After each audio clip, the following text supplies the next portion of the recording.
Meus alunos queridos, tá? Estamos aqui nesta manhã, tá? Para juntos, né, podermos ter mais um dia de aula. Nós ficamos interrompidos esses dias, né, por não podermos estar juntos, mas diante dessa ferramenta nós podemos, né, matar um pouquinho a saudade, tá? Espero que vocês estejam se cuidando, tá? Cuidando da família, tá? Dos mais velhos, dos idosos que estão morando com vocês ou perto, tá? Que estejam fazendo a higienização todos os dias, todas as horas, lavando as mãos constantemente, tá? Então, para que vocês possam permanecer bem, a sua família, tá? Para que nós possamos, em breve, matarmos a saudade, tá? Que isso vai passar logo, logo. E nós estamos aqui para a gente poder ver, né, ouvir esta unidade 2, que nós vamos, né, estar falando sobre arte europeia medieval e arte gótica e suas influências. Quando a gente fala de gótico, a gente pensa logo naquelas pessoas que vão para dentro do cemitério, deitar lá nos túmulos, beber sangue, sonda de preto e por aí. Mas essa arte gótica, ela não é isso, tá? Essa arte gótica, ela é uma arte que nós vamos ver, que fala dos vitrais, das colunas, das arquiteturas, de várias formas dessa arte. E hoje vocês vão poder um pouco passear nesse mundo, tá?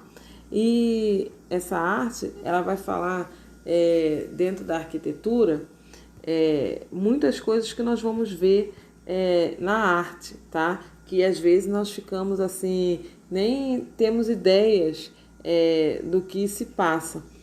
Mas a arte gótica, ela se desenvolveu nos arredores de Paris em meados dos anos 1100, por volta de 1400, o estilo começou a declinar. O termo gótico passou a ser empregado a partir do século XVI para se referir a um estilo que se acreditava à época ser descendente dos godos, um povo que ocupava o norte da Europa. Tá? Posteriormente, essa teoria foi questionada, pois descobriram-se outros elementos que mostraram que as origens do gótico eram mais diversificadas do que se supunha, embora este tenha realmente surgido na área do norte da Espanha. Tá? Tem alguns teólogos medievais que acreditavam que a beleza das igrejas inspiravam a meditação e a fé dos paroquianos.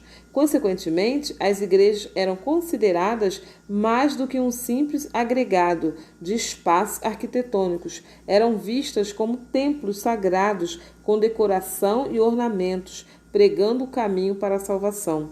Então, essa época gótica, ela era marcada pelo início de uma economia baseada no comércio e pelo aparecimento da burguesia, uma classe social que surgiu com o aumento da atividade comercial e o desenvolvimento dos burgos, isto é, cidades ou povoados fortificados. Como na arte românica, no gótico há uma predominância da arquitetura em relação às demais manifestações artísticas.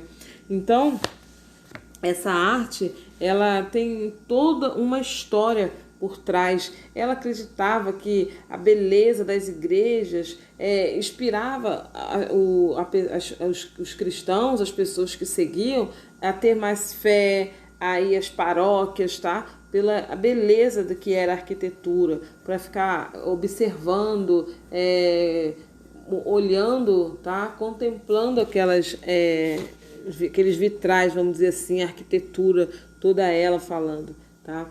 Então, nós vamos ver que na arquitetura gótica apresenta características distintas da românica, principalmente nas igrejas. O traço mais distinto da arquitetura gótica é o arco ogival. Então, o traço da arquitetura gótica é o arco ogival, que não é tão forte estruturado quanto o arco da arquitetura românica, mas permitiu construir vãos mais verticalizados, que davam a sensação de grandeza e mais leveza. Então, tinha duas direções, tá? A gótica e a românica.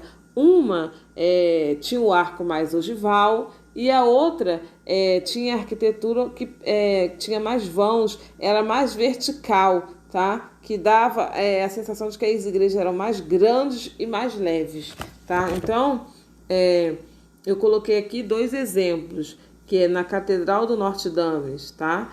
Na França, e tem o acesso principal da Catedral do Notre-Dame em Paris, com o arco ogival. Então, uma é de uma forma e o outro, que aqui aparece bem o arco, aonde ela caracteriza esse ogival dela, tá?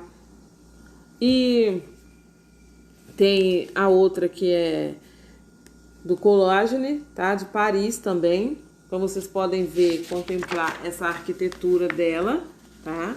Que os arcos ogivais davam maior dimensão às naves centrais e laterais das catedrais e são formados pela junção de 2 segmentos de círculos. Eram capazes de deixar as colunas mais esbeltas sem colocar em perigo a estabilidade da estrutura. Outra vantagem da ogiva é que, por se alongar e projetar para o alto, ajudava a conferir mais verticalidade às construções, o que dava a impressão de que estas se aproximavam do divino, elemento fundado para a arquitetura religiosa. Tá? Aí na sua apostila tem mostrando o arcobante, tem o pináculo, contraforte, tem a gangula, tem a nervura, o pilar da fasciculado, arco ogival e o vitral. E cada uma delas aí explica o que é. Por exemplo, o arcobotante é em forma de meio arco, serve de apoio externo para as paredes e as abóbadas. Já o arco ogival, elemento constituído por 2 curvas que se cruzam, formando um ângulo agudo, tá? Com pontas. E tem o contraforte, que é o apoio para o arcobante, dando sustentação às paredes e ao peso excessivo das abóbadas. Então tinha que sustentar, tinha que segurar. E a nervura arestas das abóbadas. Pilar fasciculado, pilar com feixes. Pináculo, ponto mais alto das torres, servia para reforçar a verticalidade das edificações góticas. E o vitral, vidraça formada por pedaços de vidros que se combinam formando desenhos, tá? Eram mais desenhos religiosos. Naves, espaço na igreja, desde a entrada até o santuário, ou entre as fileiras de colunas que sustentam a abóbada. Tá? Então, nós podemos ver aqui as definições de cada coisa da igreja. Tá? Além dos arcos, existem outros elementos que diferenciam o estilo gótico do românico. Na fachada principal das igrejas góticas, há 3 grandes portais de acesso, enquanto na igreja românica existia apenas um. Olha aí, mais uma diferença. Cada um dos portais dá acesso a uma das naves, a principal ao meio e as 2 laterais. Então, eu coloquei aí também mais 3 imagens nesses slides, que nós vamos ver que tem a fachada principal da Catedral de Notre-Dame, tem as rosáceas vistas do interior da mesma catedral, tá? São vistas lá do interior de dentro, e a rosácea norte catedral do Notre-Dame em Paris, tá? Que essa fica bem no centro do teto, tá? Além disso, acima do portal central, em lugar de tímpano, pode haver uma grande janela e acima desta outra janela redonda maior que a primeira, chamada de rosácea, tá? Que é essa aí enorme no teto. A rosácea é um dos elementos mais marcantes na arquitetura gótica. Quase todas as igrejas construídas entre os séculos XII e XIV apresentam esse elemento que possibilita grande entrada de luz. A abóbada de nervura também se tornou uma marca do gótico. As nervuras, além de atribuírem realce ao arco ogival, funcionavam como elementos estruturais dos arcos, de modo que cada ponta da nervura era arrematada por um feixe de coluna, né? Dando sustentação à nave. Os tetos, né, elevados, que conferiam um sentido de verticalidade, eram decorados com as nervuras, conforme mostra a imagem da Catedral Notre-Dame et Chartres. Tá? Os pilares de apoio permitiram a construção de paredes finas com diversas aberturas preenchidas por vidros coloridos, trabalhados, chamados de vitrais. Estes, no entanto, não surgiram apenas em consequência da necessidade de fornecer luminosidade ao interior das igrejas, mas como forma de ensinar às populações analfabetas a doutrina cristã e a verdade da fé. A transparência do vidro colorido também acabava por dar um poder sugestivo aos episódios sacros representados, pois para os cristãos da Idade Média, a luz, como todos os outros dons da natureza, provinha diretamente de Deus. Então, eles tinham como finalidade, não era simplesmente causar transparência, quer dizer, que as pessoas pudessem ter mais claridade no interior da igreja, dos templos, não, da arquitetura. Era para que as pessoas pudessem conhecer um pouco do sagrado, um pouco das histórias bíblicas, tá?